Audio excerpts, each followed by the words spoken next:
Hello दोस्तों।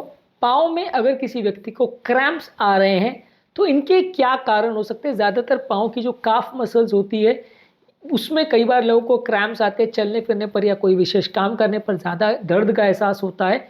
इनके क्या कारण होते हैं आज इसको समझने का प्रयास करेंगे, क्योंकि किसी भी बीमारी के ट्रीटमेंट में सबसे ज़रूरी चीज़ होती है उसके कारण को समझना, क्योंकि हर एक कारण के हिसाब से बीमारी का ट्रीटमेंट स्ट्रैटेजी अलग हो सकता है। तो आज हम बात करेंगे लेग क्रैम्प्स के इंपॉर्टेंट कॉजेस पर। टॉपिक पर जाने से पहले जो लोग हमारे चैनल पर नए हैं उन्हें रिक्वेस्ट करूंगा कि चैनल को सब्सक्राइब करें, वीडियोस को लाइक करें, शेयर करें, फॉलो करें, कमेंट करें, पूरा देखें। आज का टॉपिक बहुत ही इंपॉर्टेंट है क्योंकि लेग क्रैम्प्स एक काफ़ी कॉमन प्रॉब्लम है। उसमें हर एक कारण की इंपॉर्टेंस अलग है और कारण को जानने में ही उस बीमारी का ट्रीटमेंट भी निहित है, इसलिए इसे पूरा एंड तक देखेगा।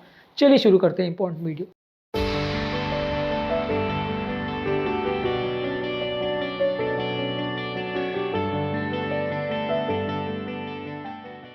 सबसे पहला डिहाइड्रेशन एक इंपॉर्टेंट कारण है। यदि शरीर में पानी की अगर कमी हो रही है तो वैसे व्यक्ति को क्रैम्प्स हो सकते हैं। इसलिए गर्मी के मौसम में या तब जब बहुत ज़्यादा पसीना आता है क्रैम्प्स होने का कारण ज़्यादा होता है।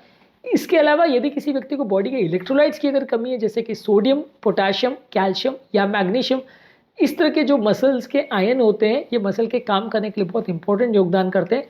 यदि इनमें से किसी भी आयन की बॉडी में अगर कमी है तो वैसे व्यक्ति को क्रैम्प्स आ सकते हैं। इसके अलावा यदि किसी व्यक्ति को अगर कोई डाइट का प्रॉब्लम है जिसकी वजह से बॉडी में इलेक्ट्रोलाइट्स की अगर कमी हो रही है, या ऐसी कोई बीमारी है जिसकी वजह से बहुत ज़्यादा पसीना अगर आ रहा है, या व्यक्ति को अगर कोई पेशाब बढ़ाने वाली दवा चल रही है जो बॉडी का पानी को कम कर रही है या बॉडी के इलेक्ट्रोलाइट्स को कम कर रही है, तो ऐसे व्यक्ति को भी क्रैम्प्स ज़्यादा आ सकते हैं। तो अगर क्रैम्प्स आ रहे हैं तो ये कारणों का भी ध्यान देने की आवश्यकता है। इसके अलावा यदि आप अपने मसल्स को बहुत ज़्यादा प्रयोग कर रहे हैं, बहुत ज़्यादा ओवर यूज़ कर रहे हैं या बहुत ज़्यादा जिम वगैरह कर रहे हैं, तो ऐसे व्यक्ति को भी बहुत ज़्यादा क्रैम्प्स आ सकते हैं। उनका ध्यान रखने की आवश्यकता है। इससे मसल फटीग हो जाता है जिसकी वजह से उसमें पेन या जकड़न हो सकती है।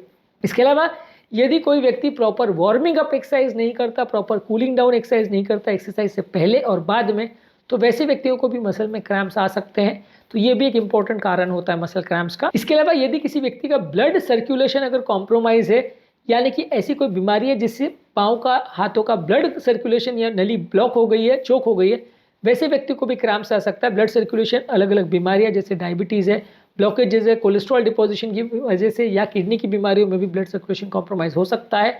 ऐसे लोगों को भी ज़्यादा क्रैम्प्स आ सकते हैं। इसके अलावा यदि किसी व्यक्ति को नर्व कंप्रेशन की अगर प्रॉब्लम है, जैसे लंबर कैनाल में अगर कोई डिजीज है या लंबर कैनाल कोई गादी उसकी खसक गई है, नस दब रही है, तो वैसे व्यक्ति को भी चलने में, पाँव में क्रैम्प्स का पेन आ सकता है। नर्व कंप्रेशन भी एक इंपॉर्टेंट कारण है जिससे पाँव में क्रैम्प्स या सिवियर पेन हो सकता है। इसके अलावा लंबे समय तक एक पर्टिकुलर जगह पर यदि आप बैठे रहते हैं या लंबे समय तक बहुत ज़्यादा किसी जगह पे खड़े रहते हैं, तो ऐसे व्यक्तियों को भी मसल क्रैम्प्स या पेन हो सकता है। तो प्रोलॉन्ग सिटिंग या standing can be reason for cramps. इसके अलावा प्रेगनेंसी की भी हालत में लोगों को लेग क्रैम्प्स हो सकते हैं। प्रेगनेंसी की हालत में बॉडी का वाटर बैलेंस चेंज हो जाता है, सर्कुलेशन चेंज हो जाता है, नलियों में पड़ने वाला प्रेशर कम हो जाता है, न्यूट्रिशनल डेफिशिएंसी ज़्यादा हो जाती है।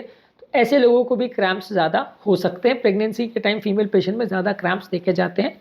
कुछ मेडिसिन के साइड इफेक्ट्स है जैसे डायरेटिक्स, बीटा ब्लॉकर्स और स्टैटिन्स, ये मेडिसिन के साइड इफेक्ट से भी लोगों को क्रैम्प्स ज़्यादा हो सकते हैं। कुछ मेडिकल बीमारियां जैसे डायबिटीज़, थायराइड का प्रॉब्लम, किडनी का प्रॉब्लम या लिवर सिरोसिस में भी हाथ पाँव में क्रैम्प्स होने के चांस बढ़ जाते हैं। इसके अलावा यदि किसी व्यक्ति की एज बहुत ज़्यादा है तो उम्र के साथ भी क्रैम्प्स होने का चांस बढ़ जाता है। यदि कोई व्यक्ति रेगुलर एक्सरसाइज नहीं करता, फिजिकल एक्टिविटी अगर उसकी कम है, तो वैसे व्यक्तियों को भी क्रैम्प्स ज़्यादा हो सकते हैं। इसके अलावा यदि कोई व्यक्ति एक्सरसाइज से पहले और बाद में प्रॉपर अगर स्ट्रेचिंग नहीं करता है, यानी मसल्स की अगर फ्लेक्सिबिलिटी कॉम्प्रोमाइज है, तो वैसे व्यक्तियों को भी क्रैम्प्स ज़्यादा होने का चांस हो सकता है। और अगर कोई व्यक्ति को कुछ स्पेसिफिक मिनरल्स जैसे मैग्नीशियम, पोटाशियम और कैल्शियम की अगर खाने पीने में कमी अगर हो रही है, तो वैसे व्यक्ति को भी थोड़ा क्रैम्प्स ज़्यादा होने का चांस हो सकता है। फाइनली टॉपिक एंड करने से पहले हम आपको कुछ इंपॉर्टेंट टिप्स देंगे जो आपको क्रैम्प्स को कम करने में मदद करेगा। सबसे पहले ज़रूरी है कि आप पानी ज़्यादा मात्रा में पीजिए, इससे बॉडी का हाइड्रेशन बेटर होगा। इलेक्ट्रोलाइट्स को खाने पीने में ज़्यादा मात्रा में लीजिए, तो इससे बॉडी में सोडियम, पोटाशियम, कैल्शियम, मैग्नीशियम के बैलेंस मेंटेन रहेगा। अगला चीज़ है कि रेगुलर बेसिस पे एक्सरसाइज करिए और एक्सरसाइज से पहले और बाद में प्रॉपर वार्मिंग अप और कूलिंग डाउन कीजिए, इससे मसल में क्रैम्प्स कम होंगे। प्रॉपर फुटवेयर का प्रयोग करिए जब भी आप एक्सरसाइज कर रहे हैं। यदि आप प्रॉपर शूज़ वगैरह नहीं पहनते तो इससे भी पेन हो सकता है। यदि कोई मेडिसिन ऐसी चल रही है जैसे बीटा ब्लॉकर, स्टैटिन या पेशाब बढ़ाने वाली दवा यानी डायरेक्ट चल रही है, तो उनके डोज को कम करने की आवश्यकता है, इनसे भी क्रैम्प्स हो सकते हैं। इसके अलावा एक्सरसाइज करने से पहले और बाद में थोड़ा स्ट्रेचिंग एक्सरसाइज भी करें, इससे फ्लेक्सिबिलिटी बढ़ती है और क्रैम्प्स का चांस कम हो जाता है। और फिर भी अगर क्रैम्प्स हो रहे हैं तो गर्म पानी से या हॉट वाटर बैग से उसकी सिकाई करिए, मसाज करिए, इससे भी क्रैम्प्स कम होने का थोड़ा चांस हो सकता है। आज के टॉपिक में हमने बात करी लेग क्रैम्प्स के क्या इंपॉर्टेंट कारण होते हैं और शॉर्ट में हमने कुछ टिप्स भी आपको दिए कि लेग क्रैम्प्स को कम करने के लिए क्या कर सकते हैं, क्रैम्प्स के लिए क्या फूड प्रोडक्ट्स अच्छे हैं, क्या बुरे हैं और बाकी क्या टिप्स कर सकते हैं। मसाज वगैरह के रूल्स पर भी हमने सेपरेट वीडियोस किए जो कि आप हमारे चैनल पर देख सकते हैं। उम्मीद करूँगा कि आज के टॉपिक में कुछ नया जानने को मिला होगा। जो लोग हमारे चैनल पर नए हैं उन्हें रिक्वेस्ट करूँगा कि चैनल को सब्सक्राइब करें, वीडियोज़ को लाइक करें, शेयर करें, फॉलो करें, कमेंट करें, पूरा देखें। Thank you.